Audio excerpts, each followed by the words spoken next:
he's good in defence. He's good in attack. He's really good in attack. He's got a great midfield around the ring generalship in the midfield section. His keeping it's not great. His keeping it weren't all that. It's like maybe like if I were to go around the flank and flank him off or something like that. I don't know. You're flanking him, don't you? Yeah, flanking. Flank Lampard?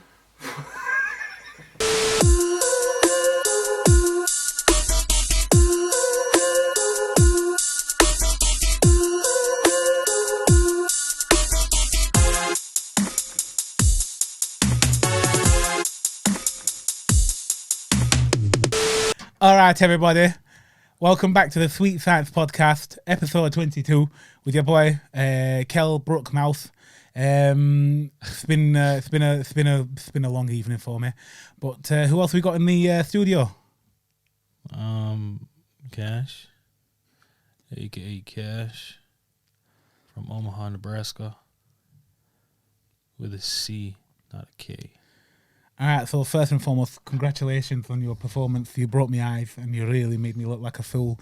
But I just want to say thanks to Eddie, thanks to Mr. Ingle. He's a great man. I know he couldn't be here today. He didn't want to catch COVID. But I just want to say thanks to my fans and my family. They've been supporting me really well. Thanks to everyone really, and all the podcasters and all the people that follow us on the podcast. Really shout out Sweet Science Podcast. It's a bit of a tongue twister for me, but everything's a bit of a tongue twister when you got a lisp. But it's fine because you get used to it, don't you? You get used to it, and then after you get used to it, it's like second nature. It's not like first nature or like third nature. It's like second nature. So like you can kind of sidetrack quite a bit, and then he's probably getting angry with me. So tell us, I'm not. T-Bud, what's your thoughts on your performance and how you think that what I could have done better to avoid that Pontiff? I just want to fight Pacquiao. We try to make the fight with Pacquiao.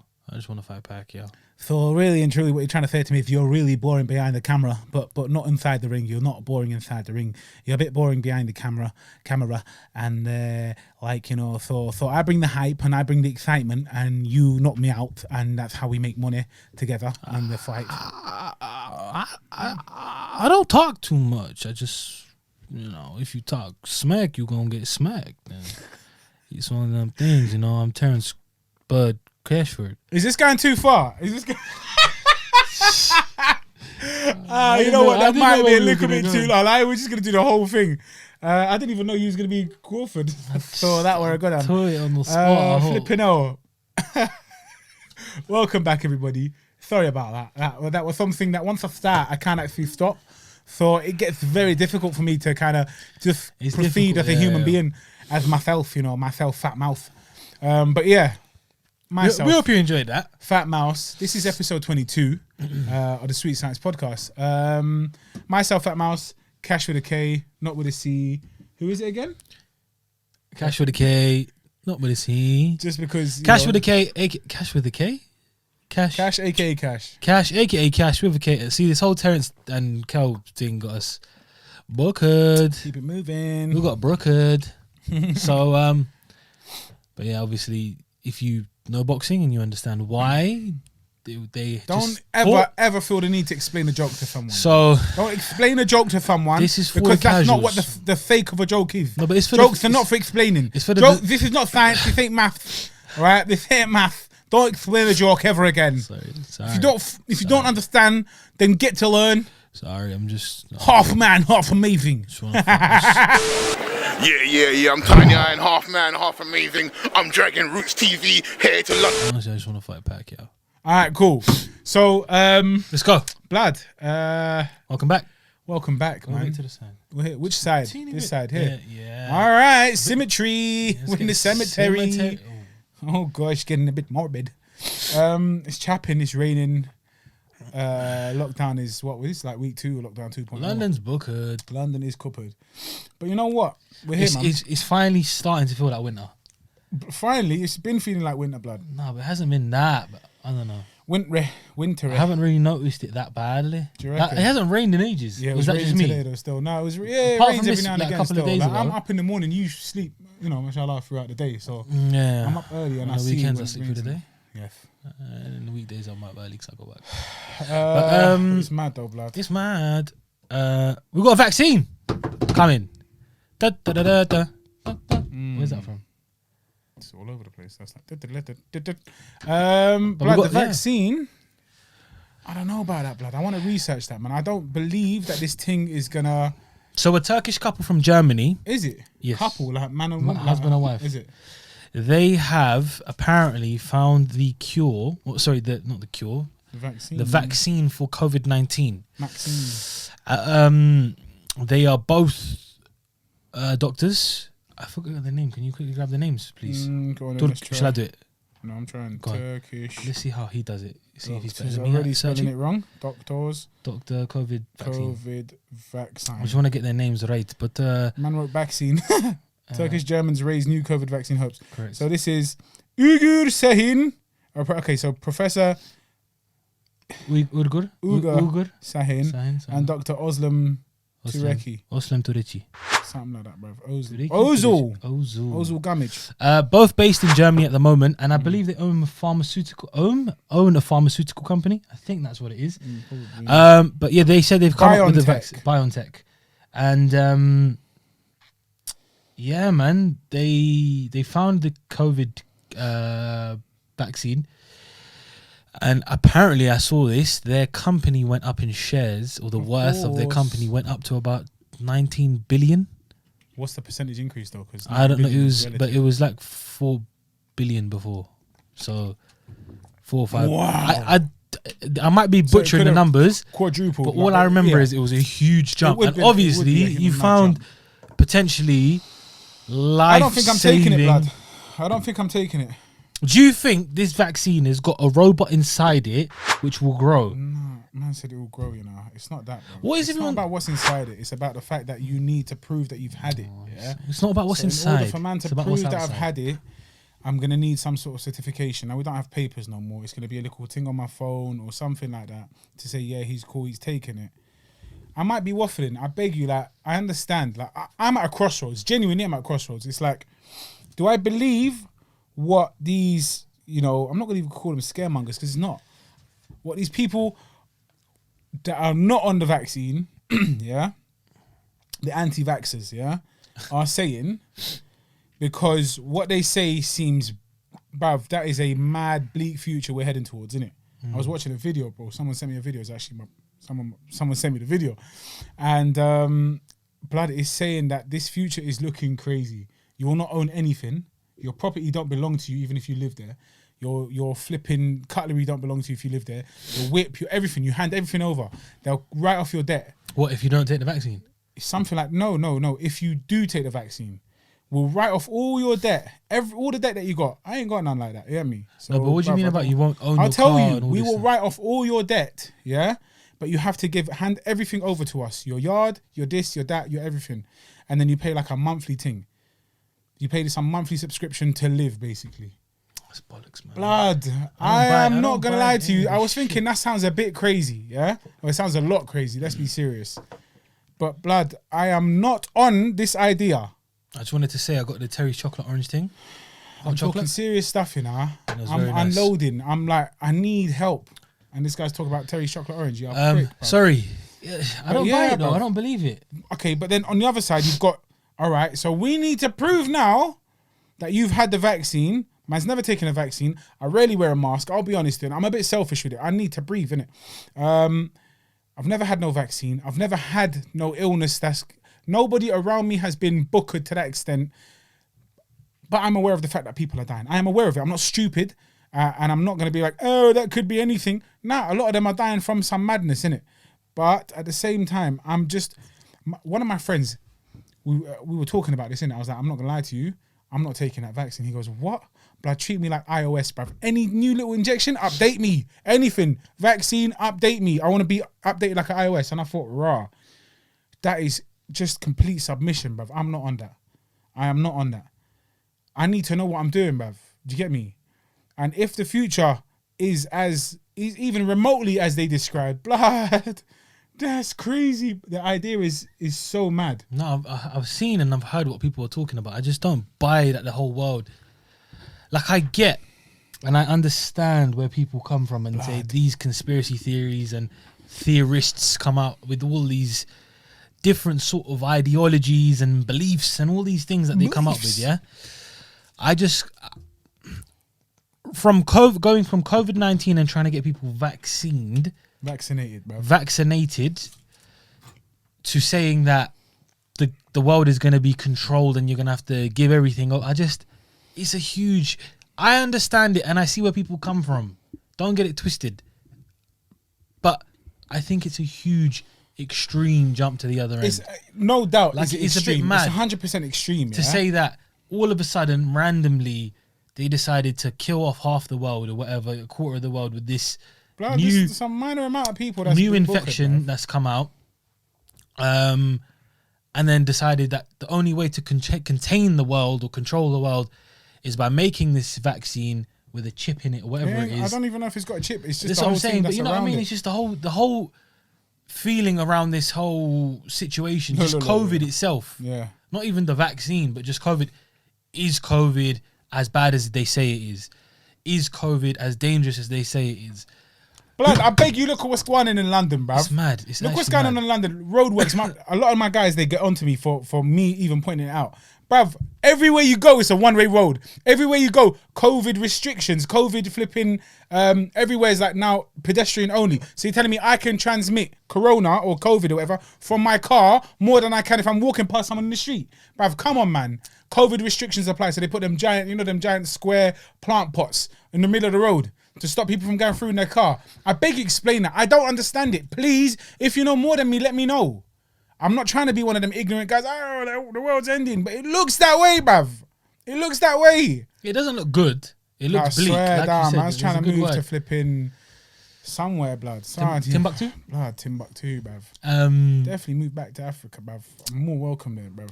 But if this vaccine is legitimate and it is the real deal, and it and there is no health side effects to it, and of course there's going to be side effects, bruv. It's flipping that company Pfizer, the same man that made the blue pill. What's that thing called? Viagra.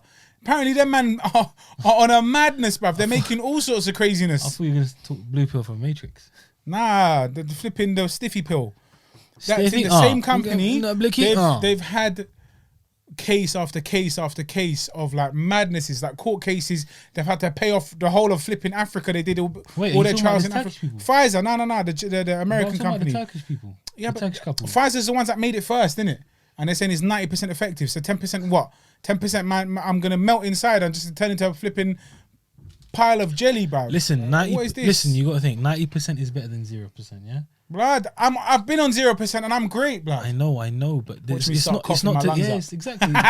Like, obviously, God forbid that happens, but I'm saying there's no certainty for anyone. Neither is there with the vaccine. Of course, but would you rather be safe than sorry? Nah, man, I'm putting it in God's hands with it, bro. I can't argue with that. Here we go. Faith, man of faith. When you drop faith, I can't argue. Yeah, I hear that. So. But yeah, like I'm not gonna. I don't know. It is a very complex situation. Can we learn together? Yes. I will do my reading. I'm not all about just watching YouTube videos and conspiracy theories. Brothers don't even show their faces. I'm all about learning, innit? I'll read. I know science says this. They covered it. I want you to understand that. Nah, it's like a drawing of the guy instead. Oh, that stuff is weird. But like, you get me? Like, whatever your thoughts are, just let it be known, innit? We're open to all ideas. It's not like we're shutting down any idea. I want to learn, bruv. If I'm wrong, please prove me wrong. Like, prove man wrong. But if 20 years later and we're living in some flipping, what do they call it, post-apocalyptic world, don't come like knocking at my door, blood. You're the ones who set us up, told me to take the flipping vaccine. Listen, in 30 years, when the whole world bookered and is post-apocalyptic. He just wanted to do that. That's all he wanted to do. No. Me and him will still be here talking about the UFC. But like, we're gonna have weird. But it will be Korean Zombie, who's actually a zombie, taking on Brian Ortega Zombie, who's also a zombie. Blood. In a rematch, 30 years down the line, when they've both got Corona. Oh, nice. That's deep. You was about to say they've got something else instead. Like it's the same No, thing. I was gonna say he's drooling from his Anyway. mouth and all that stuff. Just act like a zumba. It's mad, innit? Like I know some people might be triggered. Like, what's this guy talking about? Some people might be thinking, yeah, tell the world. I don't know, innit? So that showman. We're not blind. What? Yeah. I'm ignorant though. We see what's going on and we can understand. We're not silly people. So, people fill us in. Tell us what you think. This is all about discussion. Not what you and debate. think. Prove something to man. Prove something to me. But anyway, guys, without further ado, let's left that behind us, man. Let's left that behind us. What are we covering first? This is going to be your... Oh, yeah. So, you'll see, obviously... Today's change. We're doing a little different thing today. We're actually going to be doing a food, It is a bit of a challenge. It's a lot of a challenge, isn't it? It's a time challenge. We're going to do a time challenge. Innit? Yeah? A timed eating challenge, yeah? And it's one that was voted by you lot. The thumbnail's going to give it away anyway. So, we shall be bookering one of these each. Pull yours out, man. Pause. Yeah? You can see that's wider than my head by about 3 times. That's like 3 times the width of my head. Yeah? That's like my shoulders. So that's pretty big, blood. That's a lot of chocolate. Yeah? Right, put it by your head so you can see No, that's it. disgusting, bruv. Nah, I've watched too many videos to understand what you're doing, blood. Listen. What do you mean? What? Listen. So yeah, we're gonna be timing a Toblerone each, yeah? Alright. And I'm gonna time it. We're gonna time it and see who can book it first. Obviously I'm gonna win, but by how much? Yeah. That's the question. Yeah. He's promised to try his best this time. He said, if it's chocolate, I can batter it. Yeah. This time, if he doesn't finish it, I'm going to get onto him. Yeah. So bad. Yeah. But yeah, so end of the show, because there's no point in doing this on a full stomach. Doing the rest of the pod on a full stomach. I'm going to do this at the end of the show. Man's going to time this. Oh, do you know what we didn't do? Where's the other tripod, blood? To have it. Flipping hell, bruv. Anyway, let's go, man. I'm fuming about that. You're going to have to hold it up like that. I'm going to have to hold it up to the camera now, innit? And so are you, bruv. Yeah. Where is that? Is that your yard or is that my yard? Oh, no. I need to find out. But let's talk about UFC. All right, cool. So yesterday there was a lot of pugilism. There was a lot of fighting that took place. We'll start I'm only going to cover... We'll start I got to talk about that KO, though. Yes, go on. So, listen, yesterday was UFC. Felder versus Rafael dos Anjos. Yes. And it was an amazing day, amazing night. But on that undercard of so it was UFC Vegas 14. I'm just gonna talk about the knockout that I saw. It was Khaos Williams taking on is it Hassan Abdul? Always get this mixed up. Al-Hakim, innit? No, Al-Hassan. Oh, yeah. Al-Hakim. It was Aljamain Sterling. I'll pull it up now, blood. Razzak, Al-Hassan. Yes.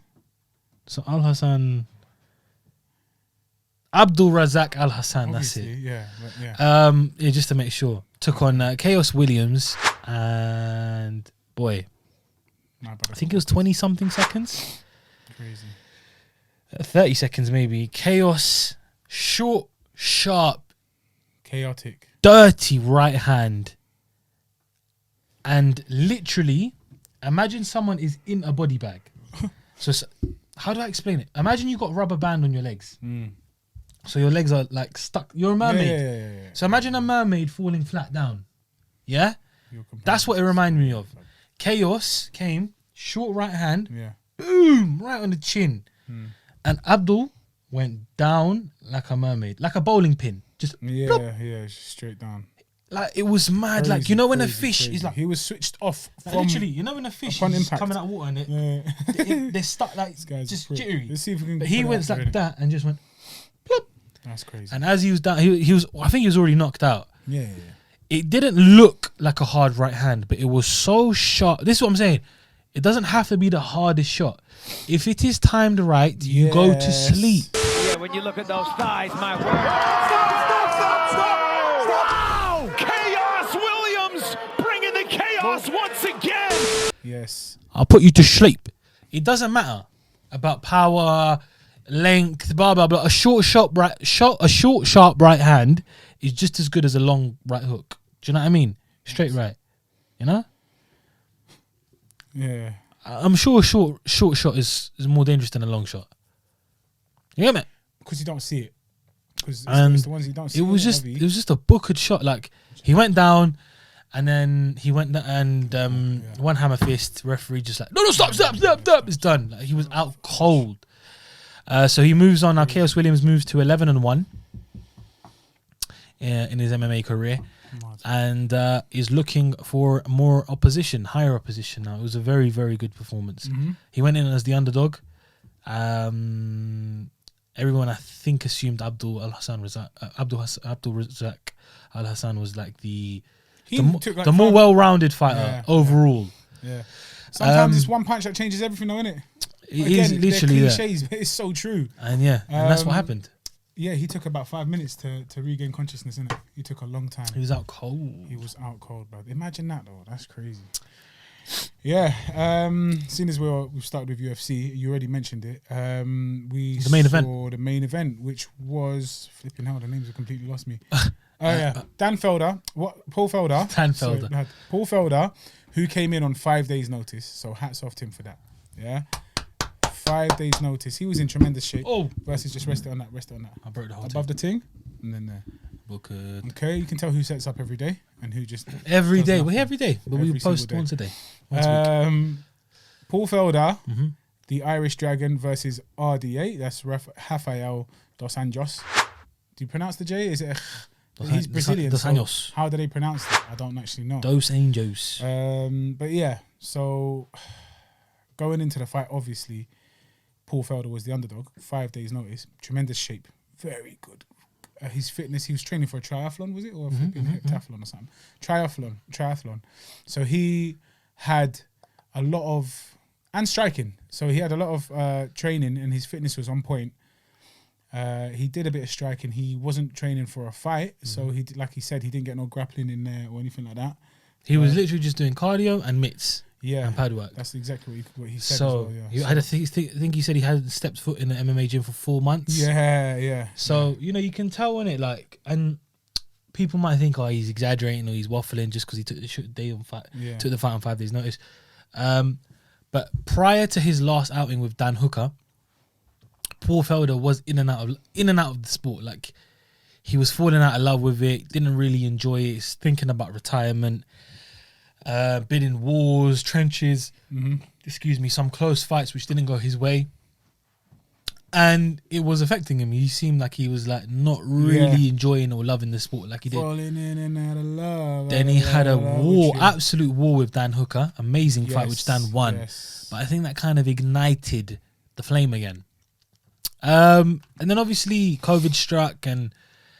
Everything just sort of... But he stayed in the bubble. He was doing commentary on most of the fight nights and a couple of the pay-per-view cards. He's been in and around them. But again, he said that he wasn't as excited or hungry as probably he could have been. So obviously he decided to take on this triathlon, which is in March 2021. If anyone knows what triathlon is, basically you just need to be super, super fit. So he's doing a lot of cardiovascular Isn't it stuff. Running, cycling and swimming, isn't it? Yeah, that's what the thing is, That's mad. You do a mad Nate long run. Diaz, apparently Nate Diaz does that stuff as well. Oh man. And you see Nate Diaz's cardio is mad. Yeah, it's crazy. Them things are mad. You imagine having to run and then after you're maxed out on your run, you hop on a bike, you got to fly down on a bike and then you end that, you're maxed out again, you got to swim. I'm drowning, blood. I'm gone. Crazy. It was, just like I was saying though, people thought that maybe he might have been exaggerating about being, in and in love with the sport and not enjoying it. But prior to this fight, months ago, like even last year, he was feeling like that. So it's not him waffling about it or making it up just because he took a loss on 5 days' notice just to find an excuse kind of thing. So I believe him in that sense. But he said as soon as he got the call and they spoke about the fight, he said that fire was lit again. And you saw that throughout the fight. He gave it his all. Yes. He went out there and really put everything on the line against RDA. Remember, he's 7th ranked in the world and RDA was 12th or something. Not in the top 10. Nothing to lose, like you said, man. He didn't have to take the fight. no one would have ever said anything because he wasn't even mentioned. That no one even thought of Paul Felder at the time. Yeah, we were not expecting that. I would have thought maybe someone else would have come in, someone maybe less known or someone, just I didn't expect Paul Felder to jump in, especially on 5 days' notice. But the man shed about 22 pounds in 5 days. 22 pounds, bruv. That's 10 kilo, 10 kilos in 5 days. So he weighed in at the 155 limit. And I think he was saying something. He was about 180-ish, low 180s on the Monday when he got the call. That is insane. It's bonkers, bruv. And he said Thursday, the day before the weigh-in, was one of the darkest days of his life. It's a huge it's a mad descriptive. Yeah. Big statement. Big statement to make. It's mad descriptive, but it is tough. People who've cut weight will tell you. Yeah. It is the hardest thing to do in the sport. Fighting's not as hard as cutting the weight. That's why I rate the guys who stay in shape all year round, because you don't want to spend the camp cutting weight. If you're already in shape, that 6 to 8 weeks of camp is basically technical work and focusing on your opponent. But again, it went the way we sort of kind of expected it to go. Even if they had a full camp, I think it would have been similar. Yeah. RDA won. No, it would have been similar, but for 5 days' notice, sorry to cut you off, man, but for someone who fought on 5 days' notice, he fought very, very well. Of course. He fought very well. He was very sharp. He was landing almost at will at times. At times he was landing at will. And I was just like, rah, is that you, yeah? You know what I mean? I was like thinking, ooh. I'm not going to lie to you, I gave him a couple of rounds. So did I. And people were like, what? How could it not? The results. Should we cover the results? Because then we can start discussing what we thought. It was, it was a split decision, sorry. Yeah. Split decision in RDA's favour. So he won 50-45 according to two judges. And Paul Felder, I was about to call him down again. Paul Felder won one according to one of the judges, and I think it was 48-47. 48-47, yeah. 48-47. 3 rounds to 2. I think that was a very, very fair call, personally. But a lot of people were like, what? How was it not 50-45? I was literally going to touch base on that. Like, Twitter went insane. What? What were you Even not Michael Bisping said, that judge over there, that judge, he needs to never do it again. He needs to do it again. No, he or she needs to realise, have a really good look in the mirror. And I was just like, mate, I think it's round 2 and 3. I'm not going to say forget the control time, because he had a lot of control. But this is what I want to say, though. I really think the sport needs to sort of evolve from that. If you're not doing anything on the ground, do you really, really win the round? No, but when you say you're not doing anything on the ground, you are commanding, you are stopping him from doing anything. When you're there for 4 minutes of 3 rounds, or you know what I mean, and there's no real damage being inflicted except you're laying on top of the guy and controlling him. With a gas tank, you're marking his gas tank with the plan of but I'm maybe saying, round 5. When the guy gets up and he's taking control of the fight, he's hitting you at will, he's kicking That's you. exactly it. That's exactly it. And actually, that's why I didn't think the first judge was too crazy. Nah, I agreed with him. I had RDA winning the fight based on the whole. If you look at the overview of the fight, RDA won. I think the spurts that Felder had were better spurts than RDA. Yes, good quality. Correct. Good quality work. Just short. Not enough. But just not enough of it in each round. Yeah. This is why I think the first judge wasn't blind and doesn't need to find a new sport, as Michael Bisping said. I didn't agree with that at all, bruv. I think it was a bit harsh, but sorry. I think a lot of credit went to Felder and not really only Dos Anjos. And Dos Anjos should have got a lot of credit because he took on a live, hungry, nothing to lose Paul Felder who's coming in to knock his head off. Yeah. And remember, he really did try. Dos Anjos' first fight at 155 for about 2-3 years, I think it is. Maybe I'm wrong with that, but he's been fighting at 170. So he did come back down. And he put up a good performance. He did what he had to do to win. Every time they went to the clinch, you saw RDA's dominant jiu-jitsu, his grappling, and when he took him down, Paul, a few times he got up. He had some decent defense. Now I'm sorry, a few times, obviously, but it was more overwhelming than anything. Just the pressure of RDA as soon as he grabbed onto him. I didn't see RDA find himself in a position where he could create a submission or he could get a submission. Yeah. He tried. Felder done well. That's what I'm saying. He really did very well to defend against all of that. Okay, so he was on the ground and he was mounted most of the time, or he was, the guy had control over him most of the time. But I guess what you're saying is true. Actually, is that enough? Really? Then it needs to be. I can't say it needs to be a dynamic. Like, I'm just saying that even if you're on top of them and you're ground and pounding or working, he wasn't even though. He wasn't even. saying. He had a That's couple bits here and there. And, you know what I mean? I understand that it is difficult to take a position like that on most elite fighters. I understand that completely. But I mean, it's just. It's like if someone is good at grappling, all they need to do is then grab you and hold you on the ground and you won the round. Yeah, but that's because that's how he's going to win it. That's the game plan. I get it, but like, I think the rules need to. I do want to see more than that. Or like the point system needs to be sort of kind of changed to the fact that, it's not so heavily favoured in grapplers and wrestlers. I don't think it is heavily favoured towards grapplers and wrestlers. I'm just saying that is his way of owning the fight. They don't do that. No, but you get more points for takedowns. Knockdown. Yeah, do you get me? Like, if you've knocked someone down. If you've knocked someone down, presumably you've kind of dominated the round with your striking, so you're going to take the round anyway. But that's what I'm saying. But did they get the extra point? Like, it's really mad different. It's weird.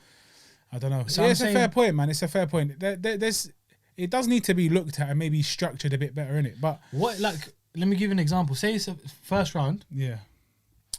It's obviously it's a 5-minute fight. Mm-hmm. Five round fight. Sorry, 5 rounds. 5 minute 5 rounds. Mm-hmm. It doesn't even matter how many rounds, whatever. Mm-hmm. First minute, I heavily knock you down and I am battering you. Mm-hmm. First minute. A minute and a half, let's say. You get up, you get to your feet, you done well, you're still on shaky legs, but you take me down. Mm-hmm. And you hold me down for the rest of the round. Who wins that round? That's why they're judges, though. But that's what I'm saying, though. Like, okay, yeah, you're right. Who do they favour? I guess it's about how emphatic each one was. Say I knocked you down. If I didn't let you touch me, if I was just punching at will, striking at will, taking out your legs, taking out your calf, taking out, jab, keeping my distance, hitting, not getting hit, and then, coming in, you just shot, took me down, and then from there you're just like you said, on top of me, trying to go for a submission, but I'm a little. I want to be the one who fucks you up. So I'm battering you. Okay. Cool. First minute, yeah. And then I take you down, and now I'm on top. I'm controlling you. Thanks. You can't do nothing. Then what? That's what I'm saying. Then the judges are going to see, okay, this guy was getting battered. He did very well to negate the battering by shooting, taking him down. Now look, he's on the floor. He's on the ground. But then what does combat sport come to? Is it about damage or is it about control? It's a beautiful say we put it in both, football. We put it in football. Damage is the goals and control is possession. Wow, yeah, but that's different. Who wins a football game? Well, the person who's got the ball, who scores the most goals, or minutes. the team who has the most possession. Does that make sense? Yeah, it makes sense. In a but weird, it doesn't. You can't compare the two, though. Of course, I'm just trying to make it sort of a bit easier. Even I don't know nothing about football, but I know you have to score goals to win, blood. Yeah, that's what I'm trying to say. Like, I batter you for 1 minute of the first round, for example. Mm-hmm. Like, I piece you up completely. Mm-hmm. But then say I'll get tired or something and you manage to take me down. But then it's your fault then for not being able to follow through. But you hold me down for 4 minutes and don't do anything. Then I'm the winner. But that's mad, though. Don't you get that? I'm not doing anything the whole round. The whole You're not inflicting any damage. Sorry, let me... Yeah, but I am Barry. I am owning you. You want to get up, I'm not letting you. You want to try, I'm not letting you. I know. I've mounted you and you can do nothing about it. I'm laying there and I'm trying to break out and you got on top of me. You're trying to work for a submission. Cool. But I battered you for the first minute. You battered me for the first minute. Who wins the round? But there you go. Give it to the judges. But what do you think? Who do you think would win that round? Who do you think should win that round? No, there's an argument for both, innit? Like, I would have to see a round like that. Do you understand what I mean? Show them. Let me batter you. And then you just get on top. Just take you down. Take me down. Take you down. But yeah, I do get it, man. I do get it. It's mad. It's so weird. I think even the timing of that weigh-in matters as well. Do you understand? Like, if you're battering me, beginning of the round, weigh-in as in get battered? Yeah, sorry. The weigh-in as in, like, you get weighed in. Yeah. If you're battering me at the beginning and then I turn it around, I'd say, you know what, give the round to the grappler. If I'm grappling, taking you down, I'm controlling you for 4 minutes and then, I don't know, explode out of it, we're on the feet again, and then I'm battering you. But that shouldn't happen, though. What shouldn't happen? But that shouldn't change the outcome of the round. That's what happens, though. That is that does happen. Of course. I guess it's like the whole round could be dead. Last 10 seconds, someone lands a quick combination. If it's a dead round. Or you know what I mean? Like a quiet 50-50 round. Someone lands the last shot, last punch. Okay, yeah. And he's got the round. Like, it is mad how you that can't last... help it, but they don't mean to. They're not saying, oh, he got the last punch, so he wins. Of course, I know. It's just like, the way I would view it is, okay, so if the judges are watching... the eye effect. Yeah, if the judges are seeing someone being controlled on the ground for 4 minutes, and you're thinking, wow, he's just going to be in there the whole time. Then he managed to explode out. Now he's back on his feet. And he starts laying damage on my man. Be like, wow, well done to not only to piece him up like that, but to get out of what you were in. So there you can win. You can take the round after that. And if it's the other way around, wow, you were getting battered all this time for 1 minute and a minute and a half, just getting pieced up. You're bloody, you can barely breathe. He's taking out your body as well as your head. But you took him down, you controlled it, you regained your you got a bit more you got a bit of a rest. Really, it's not a rest, but do you know what I mean? You got to, then I can see why they say, I can see why they would give it to the person, whoever does the latter damage or the later damage. I can see why, man. They're absorbing more of the round, and then they're still exerting the most energy at the end. I get it. I understand what you're saying. So it's a hard one, but it was tough. Anyway, the point is, RDA won quite convincingly, but Paul Felder really, really impressed me, actually. And they both won, basically. Yes. You know? You know when people say that they both won and sometimes they don't? Yeah. This one. 39-3 now? Is that correct? No, that's not him. That's flipping Kell Brook. An idiot. Whatever they are. I don't know, but yeah. It was a good fight. And then the RDA called for a Conor McGregor fight. If Khabib is really retired, it will lead the division wide open. And if you look to the contenders, I think like only me and Conor, we are the only real champions on that division. Everybody else is all interim champions. So I think if the division is open, I think me and Conor is a fight to make. Yeah. Me and Conor is the only guys What did McGregor say? He was like, listen, let me get Dustin out of the way and then, we can make this happen. So, Dustin, I think Conor would absolutely destroy him now. Yeah. However, if RDA goes in with a heavy jiu-jitsu game plan, of just grapple, and not strike with him, don't get twisted, RDA's got very good boxing. RDA's striking is very good, but Conor is different to these guys in terms of his hands. A couple of years ago when Conor beat Eddie Alvarez, around that time at 155, I would have said Conor would have very comfortably have won. I need to see how Conor is against Dustin when he comes back. I think Conor will blast Dustin out in a couple of rounds, maybe one or two. But again, we'll see how he does because he's been out another year. So by the time he comes back, it'll be January again. Crazy. It's another year. And before that, he was out for 2 years against. He didn't fight. Yeah, I think it was a year again. He fought Khabib, Floyd. Like he's had a lot of breaks and he hasn't constantly been performing. That's true. So you know what you said rang true, and now it does kind of echo every now and again. But when you said that McGregor is what was the word you used? You said he's underrated, but like you said he's like severely underrated. I can't remember what word you used, right? But you said he's very, very underrated. I agree with you more and more. Do you get me? The more you think about it. Yeah, the more I think about it, the more I agree with you. But again, there are. Can I give a reason as to why I think a lot of people don't understand why he was underrated? I think a lot of people, once in a while, you get fighters who can talk the talk and walk the walk. Yeah. It doesn't happen often. You get a lot of guys who talk smack but don't deliver. You do get that a lot. Your boy Sugar Shane. I think Sugar will be good. I think Sugar Shane will be good. But, I'm talking about guys who severely talk smack, like in the levels of Floyd and Conor and Prince Nassim and these men here who just really known for the showboating and the boisterous personality they have, With Conor, I believe a lot of people were sucked in, not because of his ability, but the way he talks. Yeah. At the beginning of his career. He had equal amounts of... Okay, yeah. But then what happens is your talking ability can overshadow your performing, the way you fight, the fighter you are. I'll give you an example. I'll compare him to Adesanya, for example. Adesanya talks a really good game. Yeah. Doesn't necessarily talk too much smack. Yeah. But he talks like he's in a movie. Like he comes up with quotes and he mentions cartoons and animes, and it's just mad the way he talks, and he engages you. You're very engaged when he fights. But his performances have overtaken that talking ability. Yeah? Whereas Conor for a long time was playing catch up. If you stick with me, you understand what I mean. His talking was like that, and his fighting was still just behind.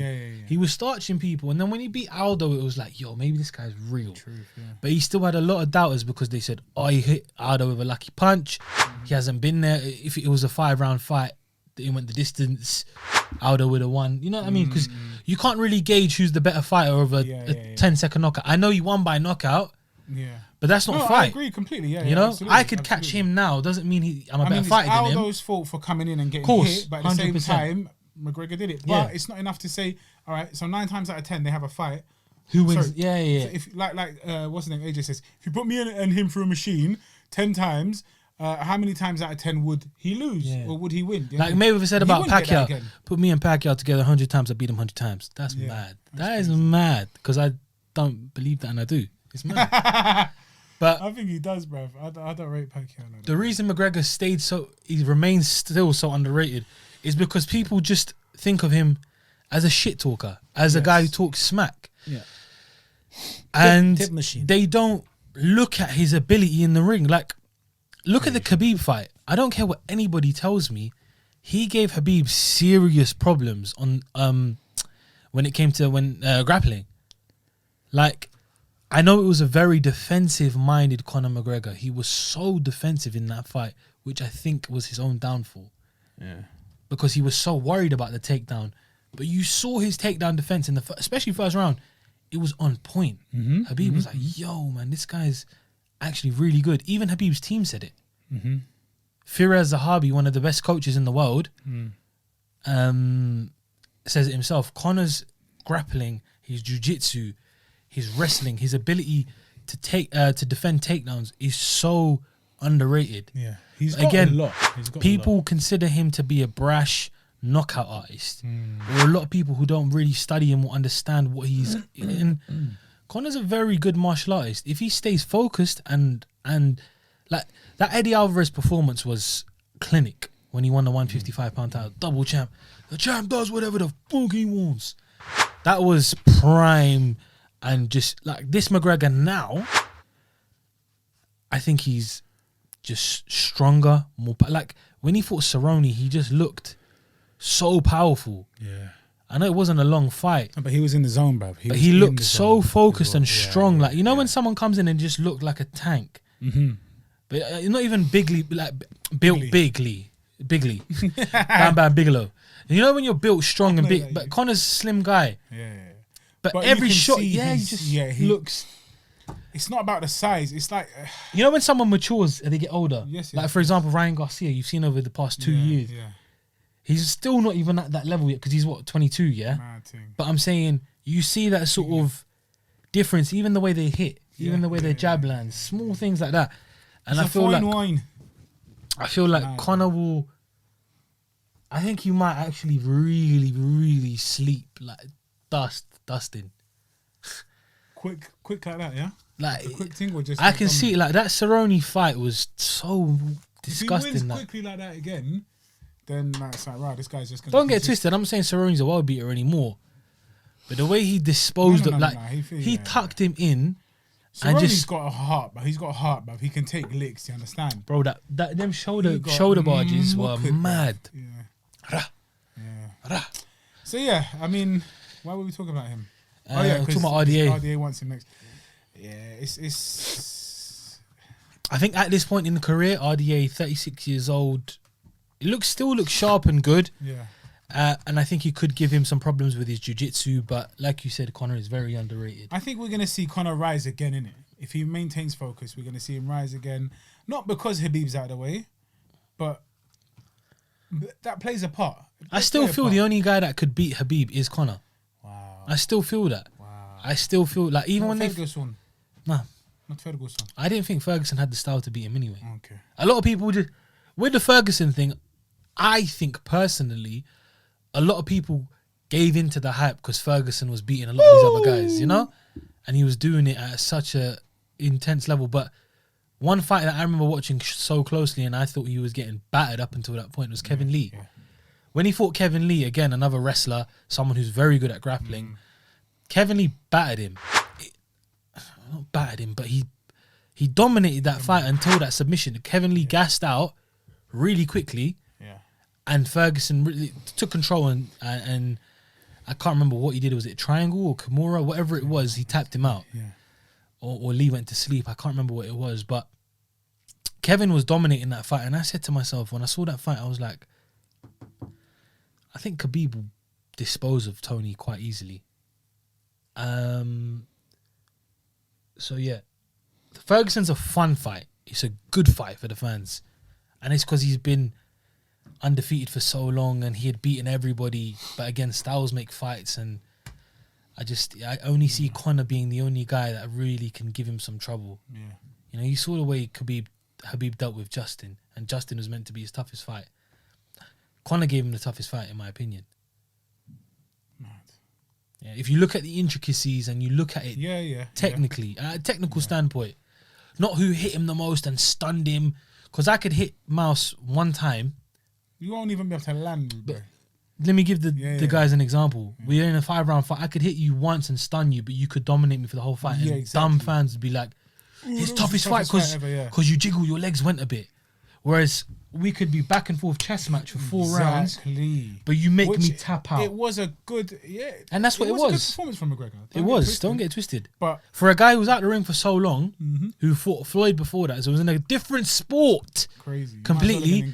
Come back after his whiskey had been up there, probably came in with a whiskey belly, full of whiskey in him. Alcoholic. Do you get me? Like, don't take it. I'm not taking anything away from Khabib. Khabib is my favorite UFC fighter. Fighter, yeah, and obviously that's a bit biased because it means I can that.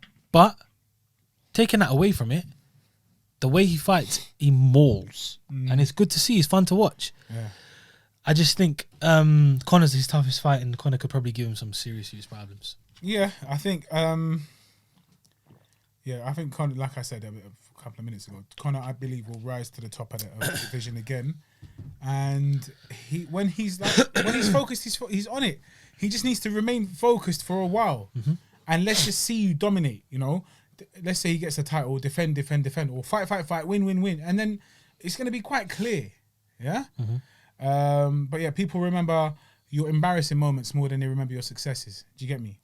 And for that reason, they're like, "Oh, he's a tap machine." Yeah, he tapped more than once, but the people that he's fought, he's completely mashed up. He's mashed them up, bruv. You get me? Sorry, not the people he's fought, the people he beat. You know, he's had some very dominant performances. Anyway, that's the UFC. I believe we could just move on quite comfortably now to the boxing. Much anticipated fight with our guy from Sheffield, Kell Brook. Kell, the special one, Kell Brook. Yeah. He fought Terence Bud Crawford. Yeah. For the WBO Welterweight Title. For the Welterweight Title, WBO. The MGM Grand. Top rank promotion, right? Yeah, top rank. Yeah. Barbarian, top rank. Yeah. On ESPN. None of that stuff counts. None of that stuff wasn't on important. show. None of that stuff wasn't on is Sky important Sports. First time in Kell Brook's career in I think since. That don't make excuses. No, okay? it's not an excuse at all. It's just facts. I'm just stating the facts for the peoples. So Kell Brook went in as an underdog against Terence Bud Crawford, and rightly so. Obviously, pound for pound in most people's eyes is Terence. And yeah, Bud took the stoppage win in round 4, TKO victory, and successfully defended his title against Kell Brook. Now let's just touch on the fight for a little bit. Yeah? Let's just give a little bit of, not background, but okay. So Terence Crawford and Errol Spence Jr. have some sort of competition, some sort of what do you call it, man? There's enmity between the two. There's a rivalry. That's the word I'm after. There's something. They've got a rivalry there, yeah. And now what they have in common is Kell Brook. They both fought Kell Brook. They both beat Kell Brook. I think it took Errol Spence a bit longer to beat him. 11 rounds. But he bookered him to the point where he broke his orbital bone. So he battered him, yeah? But he didn't finish him. He didn't batter him. Well, he brought. What I'm saying is, what I mean is the lasting effect. Sorry, the lasting effect is because he broke one of his, the orbital bone in one of his eyes. That had a lasting effect on him, as well as Triple G. But Triple G can't blame. I'm surprised he didn't break his skull.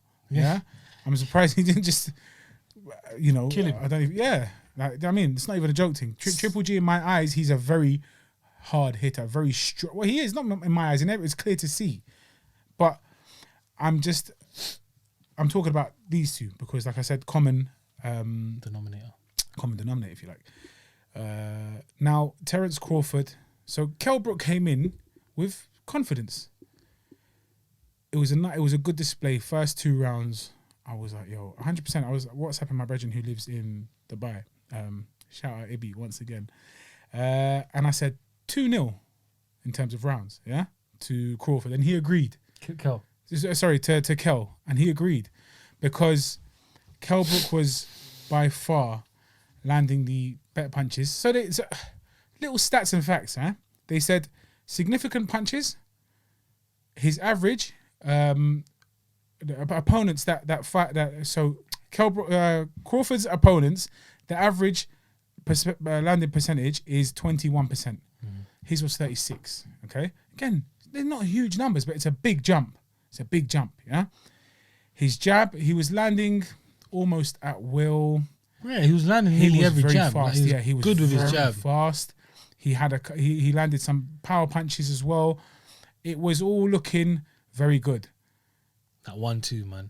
But that 1-2 that they say, it's true. They said, whoever was commentating said he doesn't even think about it. He just throws them. Obviously, he waits for the right time. And he knows how to pick his punches. He knows how to time them. And not in a bad way. When he said he doesn't think about it. Yeah, it's just like so because it's second nature. Yeah. So you could see he was visibly uncomfortable. Yeah. Terence Crawford was uncomfortable. But again, I have a lot of respect for Crawford. Yeah. He's quite a boring guy to talk to or not. But I'm saying in terms of as a fighter, he was downloading data. Yeah? Yeah. So similar to Canelo and Khan. Again, there's like all these things that tie in because Canelo and Khan are also Khan and Brook are rivals, right? And they did a similar thing in fighting, these bigger names. They took risks. Do you get me? Obviously, Khan moves up 2 weight classes to fight Canelo. Yeah? But it's like when he fought Canelo's a master. I'm sorry. I don't care if Khan is super fast and he's very good. Canelo's a master. But it appeared to us, and I will still say that Khan was outclassing him and outboxing him in those first 6 rounds or 5 rounds. Yeah, before he got knocked out.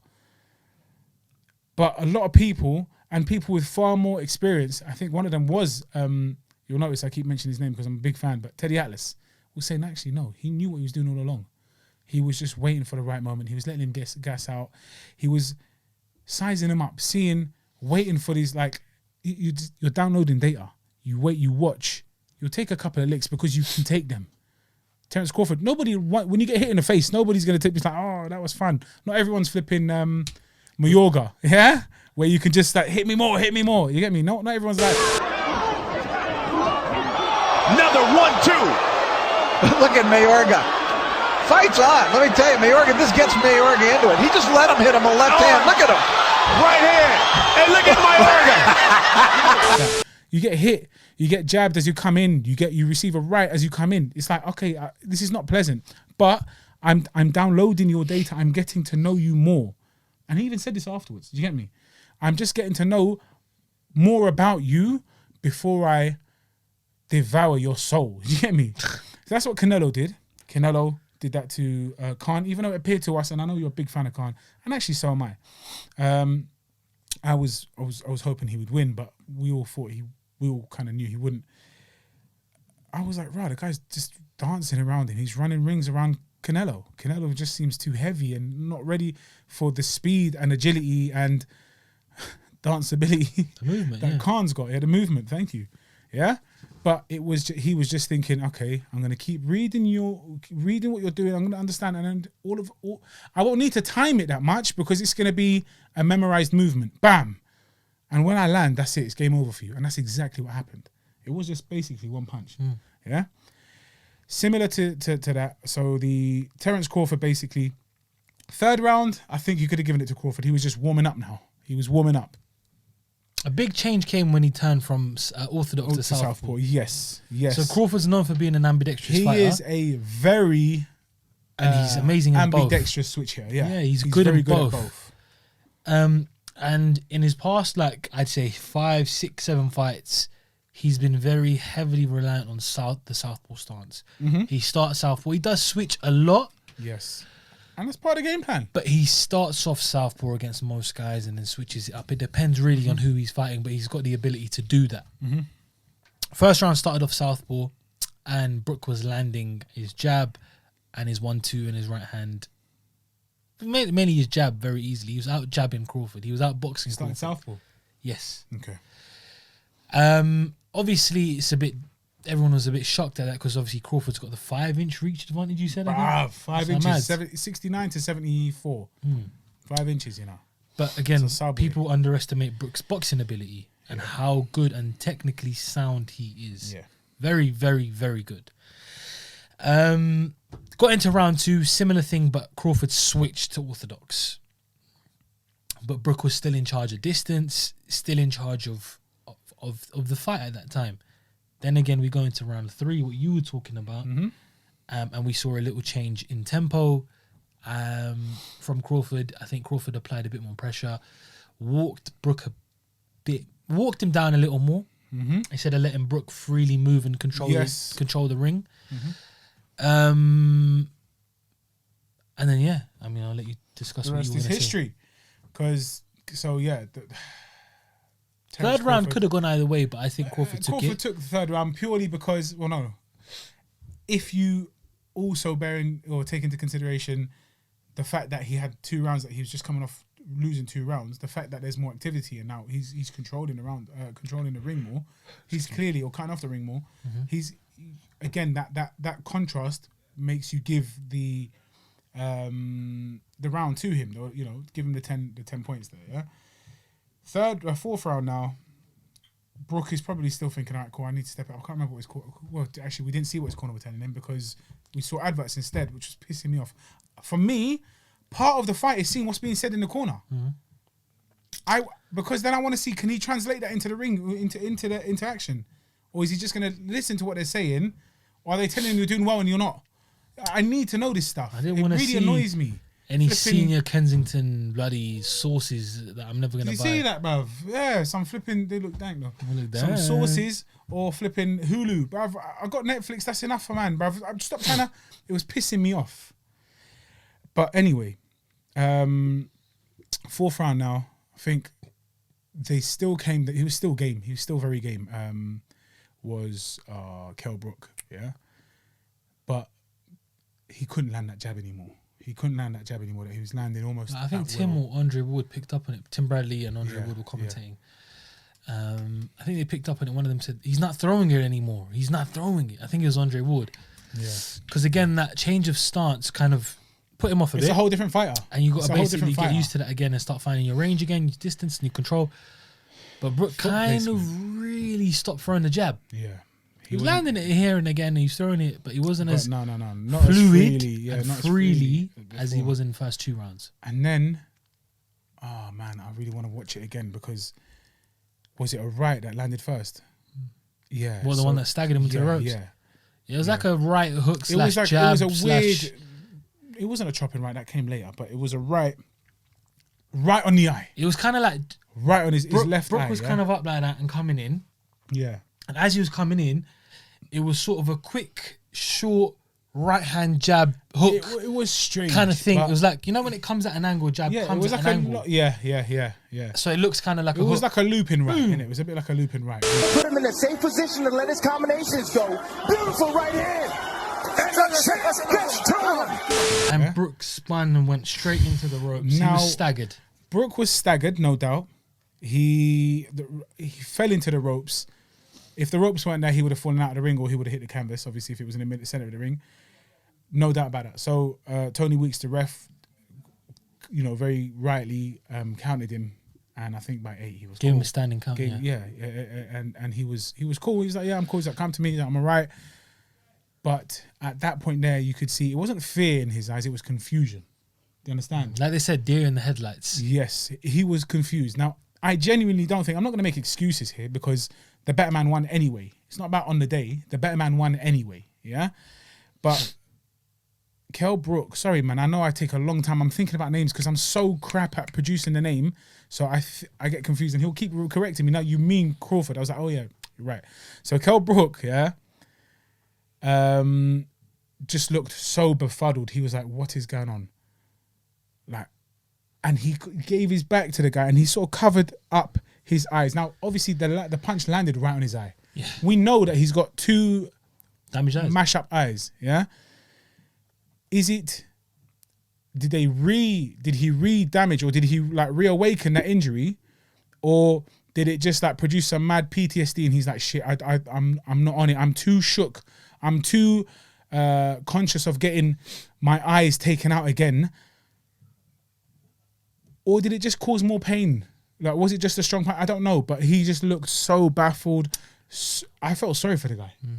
It was one of them things when I said to Miles straight after the fight, he didn't necessarily look hurt, as in he was stunned, he was could dazed, continue, but it wasn't. I don't think he wanted to continue. Yes, I think it was kind of like, yo, I need to kind of get out of here quickly before my eyes go again. Yes, kind of exactly. I'm going to save myself from myself, which is mad. And I don't think, and this is the problem now, you can't fight at an elite level if you're going to be like that. I'm sorry, and it's nothing to take away from Brook. Yes, he's just been unfortunate with 2 horrific injuries. You can go blind from it. And he's aware of that. He's aware of that. And that's what I'm saying. Like, that's why in the Errol Spence fight in round 11, when the injury happened, it might have happened a round before or whatever, but in the 11th round when he took the knee and he said, no, I'm not on it anymore, there was only 1 round left. He could have gone on for an extra round, a half round and another round, 4 minutes total basically, 4.5 minutes, and said, you know what, no, I'm not taking that risk. Yeah. I could go points and I could maybe sheg him on points because I'm in Sheffield and I'm in UK and it's already been a close fight. Yeah. But he wasn't having it. He said, "Bun, that my eye is more important than anything right now. I'm not taking that risk." Yeah. And I've seen it in a couple of fights after that. Even in the Mark DeLuca fight in his last fight where he was getting pressed a lot. And I've always seen Brook as not a guy who likes pressure. It depends. If it's calculated pressure, he doesn't handle it too well. And I don't know if that's just because of the Golovkin and Spence fights have taken it out of him. Because in that Sean Porter fight in 2014 in Los Angeles, when he won the IBF title for the first time, Sean Porter was a pressure fighter. But Sean Porter was, especially then, Sean Porter was a very, not clumsy, but a very chaotic pressure fighter. Does that make sense? There was no calculated risk. There was no calculated pressure with him. He wasn't sort of cutting off the ring in a certain time and trying to create angles. It was more like, let me overwhelm you with my power and speed and try and hopefully get a stoppage or hurt you or, outpoint you, outstrike you kind of thing. What I noticed from Brook now and yesterday is his legs weren't gone. His legs were under him. He was fine. It was more so, like we said, he was confused, deer in the headlights. He was like, yo, not happy, not this again. Not this again. No, this is. I don't want this feeling. He didn't like that feeling. Yes. And it was sort of like I said, and it's mad because Crawford said it in the press conference when Brook said, "I'm gonna make you quit on your stool," and Crawford's like, "I'm not the one who quit." I don't know what he's talking about, but I've never quit before. It's a stupid thing to say if you've got a track record. Do you get me? And it was sort of like, I'm not saying Brook quit because the referee stopped the fight. Yeah. There was no, he didn't. But the body language and the way he was moving, and I do think it was partly because he was like, dazed. There was too many things going on in his brain for him to even think about what's happening in the moment. When Tony Weeks said come to him, he didn't walk straight to him. Yeah. And I've seen when a referee says to a fighter, come to me, they're so stunned or hurt they don't know what's going on. They can't move. Yeah. It wasn't that. No. Brooke has got a very good He was chin. absent-minded at that time there. Yeah. Exactly. His mind was blank. Like shit. Like, bro, what is going on right now? Like, why am I feeling like those this punches I'm used to? He's probably thinking that power I'm used to. Yes. But whatever just happened there, if you're telling, shouldn't happen with that power. You're telling me he's taken Gennady Golovkin's best shot. Yeah. Taking Errol Spence's forget Spence. Let's just say Golovkin, 160-pound killer, and you're telling me a short right hook from Crawford was enough to put him away. Doesn't work like that, Baba. I don't care if you've gained a bit of age and you got a bit older and you've been up and down weights and stuff like that, mate. Golovkin is different. Whether you're in the prime of your life, that power is just mad, and he took those shots clean. It wasn't until the eye went where he was like, "Yo, like this is bullshit."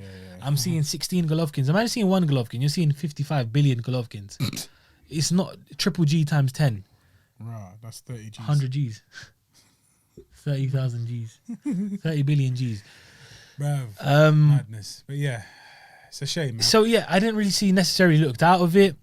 It was just more so the fact that I think it is a PTSD kind of thing. You know, no doubt.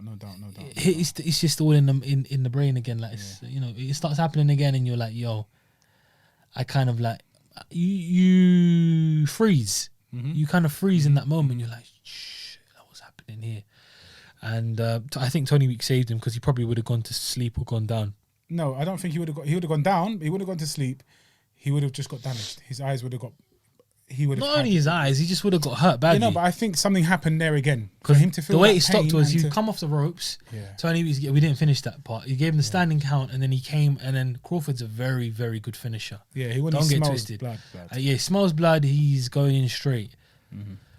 There was that overhand right that you said, that chopping right hand, and then two left hooks. One Brooks already down, trying to cover up. Boom, boom. See Brooks just go pop, pop. Do we have 28 right here? This fight is also thundering in. Look at Crawford. Vicious attack to close it. And Tony Weeks just jumped in and said, "Stop the fight." It was disappointing. I wanted to see it go longer. But I didn't want him to flip and die as a result. Yeah. No, I'm saying I just want to see the fight go longer. I would have, yeah. But not if it meant that this guy's never going to see again. So Tony Weeks. I think Brook gave him a very good fight, as long as it lasted. Brook was outboxing him early on for 2 rounds, and third round the adjustments were made, and I think he couldn't actually make his own adjustments. But yeah. But then here's the debate. Sorry. Yeah. Is Kell Brook as good as he says he is? Or is Kell Brook as good as people thought he was? Because I'll be honest with you, yeah. But this is a different Kell Brook. This is a different Kell Brook. You can't compare this performance. No, if Kell Brook but didn't listen have to what I'm saying. Yeah. Look at Brook's resume, yeah. Yeah. He's fought 4 elite fighters, lost 3, and split decision against 1, Sean Porter. Every other fighter on his record has been soz. Yeah. Yeah, no, I get that. I get that. And it's sort of like, was he... I know he was very good. Like, I'm not trying to take anything away from him. Let's erase the Golovkin fight. That shouldn't count. Forget that for now, yeah? Okay. Took on Spence, ultimately put up a good fight, but lost. Yep. Took on Crawford, ultimately put up a good fight, but lost. Sean Porter won a split decision. Could have gone either way. Boxed quite nicely. Yes. But again, in my opinion, I think Sean Porter today is a better Sean Porter than he was in 2014. The Sean Porter that fought Errol Spence last year, the Sean Porter that beat Danny Garcia, the Sean Porter that lost a split decision to Keith Thurman. But you can't use that though, because that's his evolution. You understand? No, I understand that. I could say the same thing about Brook and how Brook's got worse from there. Like, no I doubt. understand that. But I'm just saying, like, was Brook as elite as we thought he was? I don't think he was as elite as we once thought. He's definitely not where he was anyway. 4 years ago maybe. He's not anywhere near there now. Like the PTSD. We keep saying it because it's just that around what happened to his eyes and stuff have really changed him. Do you get me? That he's been reprogrammed to become a little bit of a pussy. Again, not in a bad way. Just like I would be the same. I don't want to go blind for a bit of pee. I'm just gonna say, you know what? I'm done. I've got nothing to prove here. I'm not trying to prove that I can take licks to my eye and go blind for this sport. Bun that. Do you get me? But it's made him very reluctant to take licks. But yeah, it's mad. He's a very different person. Take nothing away from Terence. Terence went in there and did what he had to do. Absolutely. I feel like we've been very heavily talking about Brook. No, but that's really because this could have been like Brook's like, yo, you've proven yourself for real. Because then there'll be no question. Oh, is he overrated? Well, he's not, because look what he just did. But he didn't do it. But then, yeah, it's taking away credit from Terence as well. Like if I said that Brook is not as elite as he is, maybe he was, and Crawford was just too good at reading the data and stopping him. Yeah. He didn't have to go 11 rounds like Terence. It's true. Like Errol did. So, I've always rated Terence Crawford. I've always said he's one of the best fighters, top 3, easily pound for pound, could be top 1, but for me, it's Canelo. Yeah. Terence, when he was at 140, when he was at 135, dominated, 140 undisputed. Now he's at 147. He's a champ. I think he's very, very, very, very, very good. And what he did to Kell Brook, taking nothing away from him. He went in there, lost the first 2 rounds, arguably, but read the data, like you said, took on board what he needed to make the change and made that change quickly. Yeah. Quickly, and said, well, I'm not taking this risk. Caught him with that hook, stopped him, boom, done. Yeah.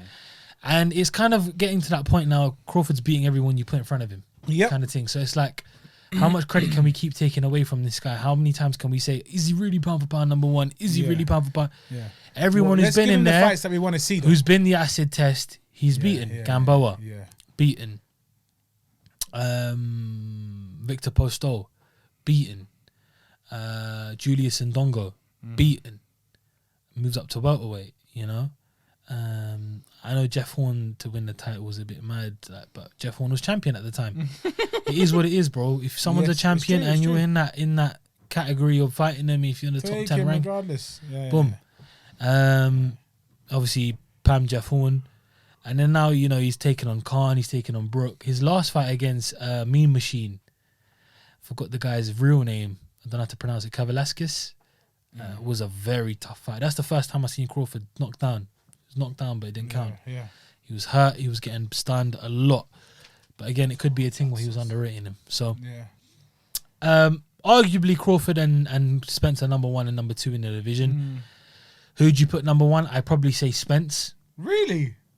Ooh, why? At 147, I think, anyway. Okay.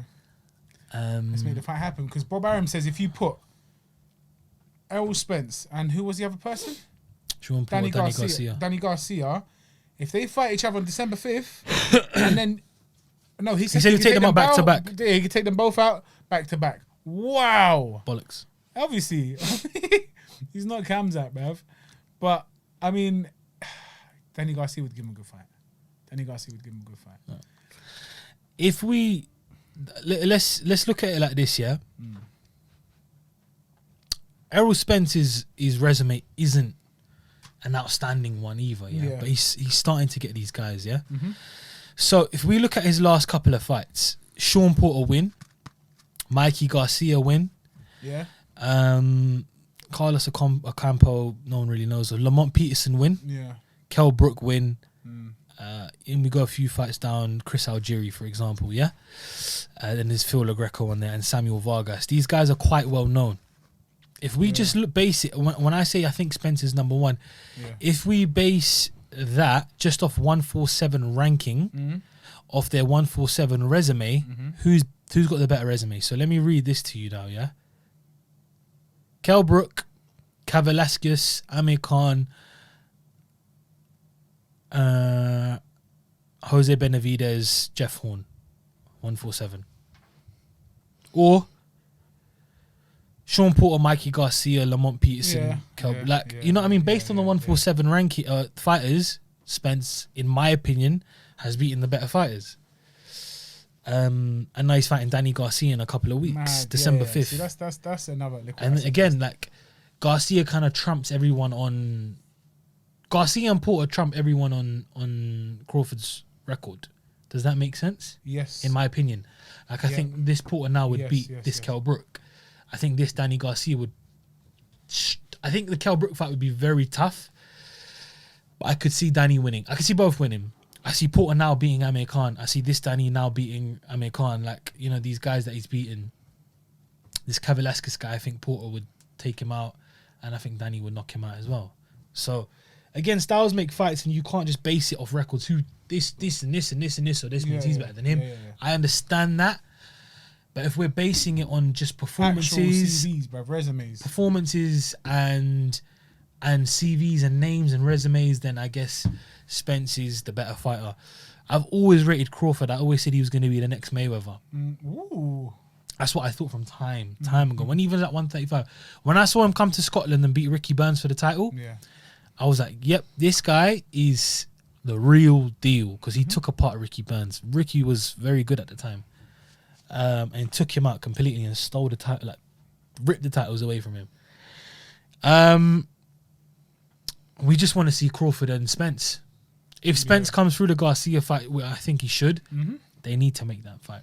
No, I think they have to, and I think now is a very good time too. If he comes through that, if he doesn't, it's like you've missed the boat. But who wins that fight? Errol and Terence. But I would say Terence. You're going to say Errol, innit?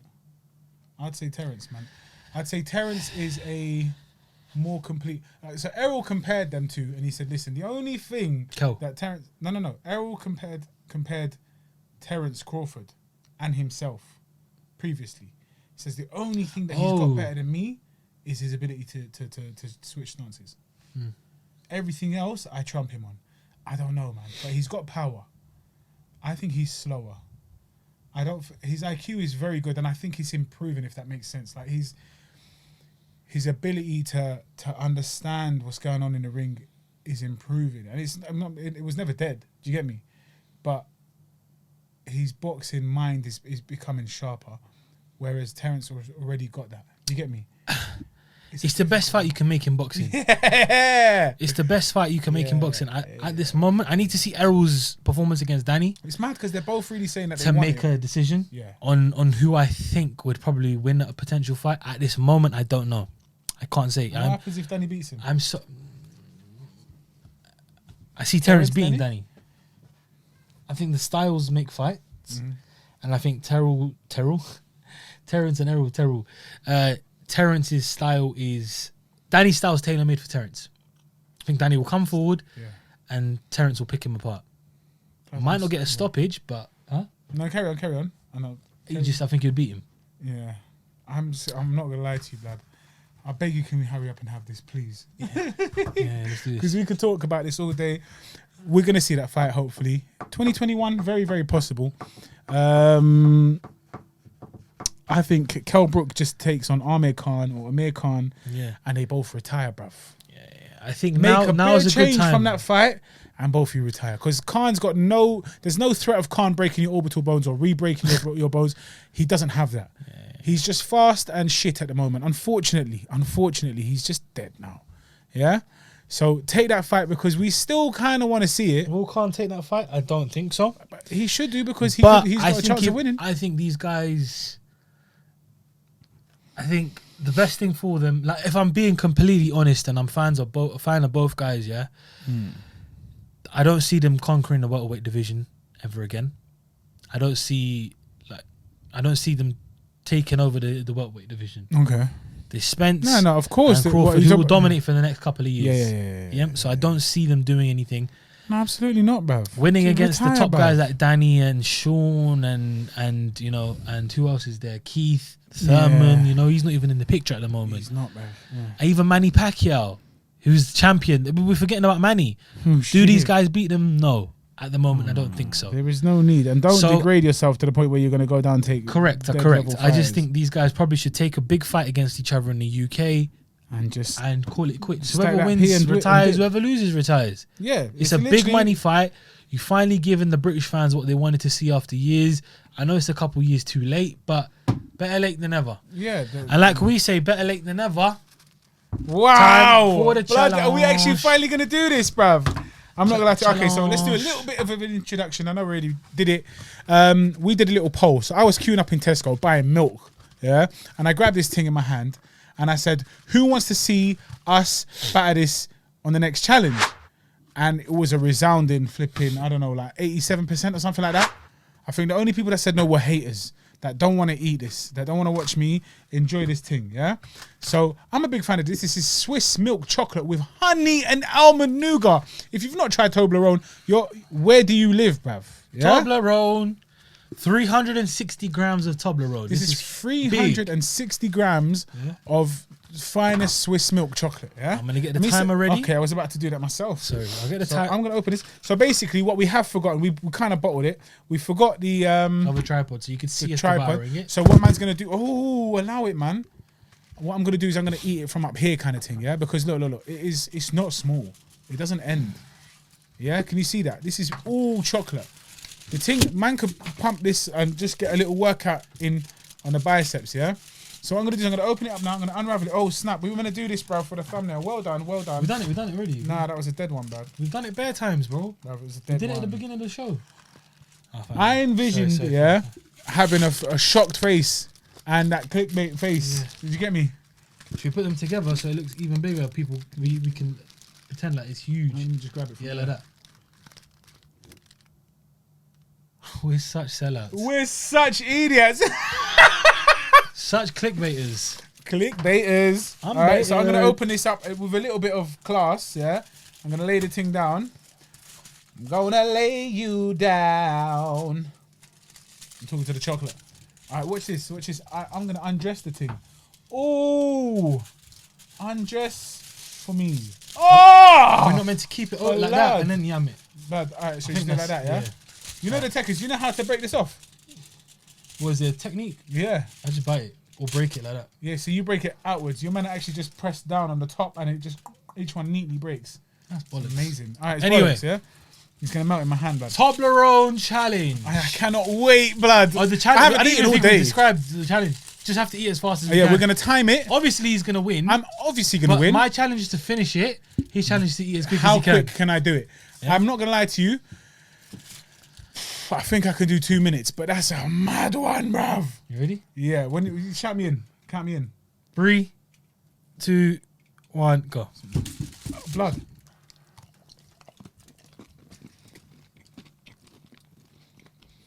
Oh my word. Thanks. What?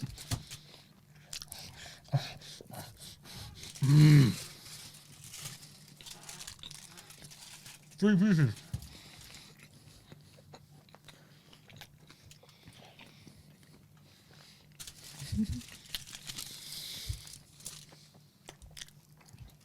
This is very.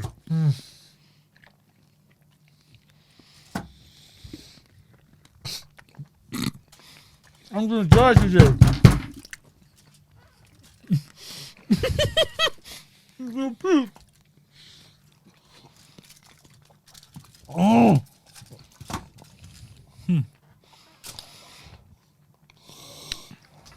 It's stuck.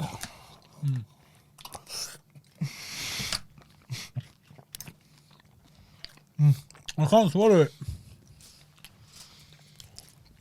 1 minute 10 gone. Shit. I can't do it. I can finish it, but I can't do it quick. It's so hard to eat, bro. Fuck. Bare sugar.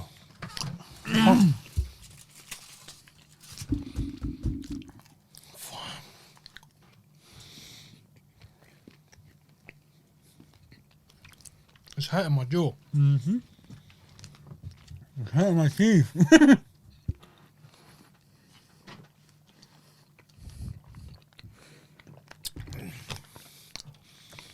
Bro, I made a mistake. there's so much left. I should have waited for the first one to completely go. It just got stuck on the side of my mouth. I couldn't get it out. Bro.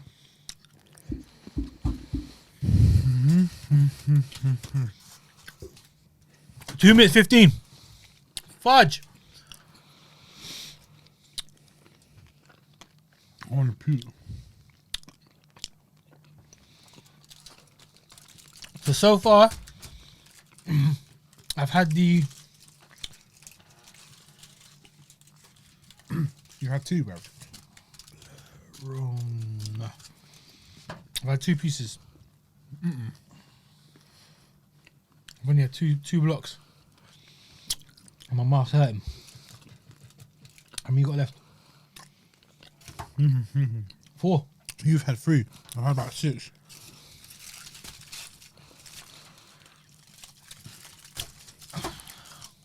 I've got a sugar rush. This is beautiful.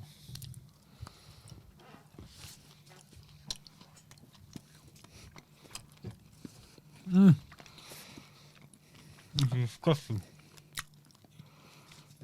How does Matt Stoney do this, bro? Shout out Matt Stoney. You're a legend.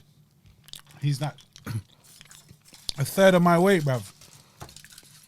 And he can eat this stuff. He weighs the same as my leg. Yeah. Yeah. And he batters this. He does it food like now. this. He'll put it in his mouth and swallow. Like that. But I'm not swallowing. I'm pretending. It's still in my mouth. I've got 2 more. I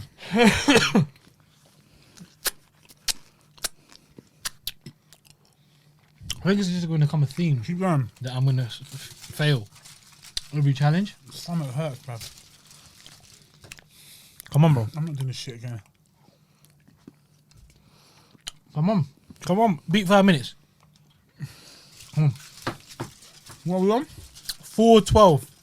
Come on. Get that in there. Come on, my son. Come on, my son. 40 seconds. Chew. Come on, Baba. Have some water. You can do it, bro. Breathe. Oh! I know what he's going through because I was feeling that. It's so like it's like cement in your mouth. It's so hard to eat. Oh shit. That's not like you. Oh shit. You gonna vomit on me? Come on. Oh! 5 minutes. Come on.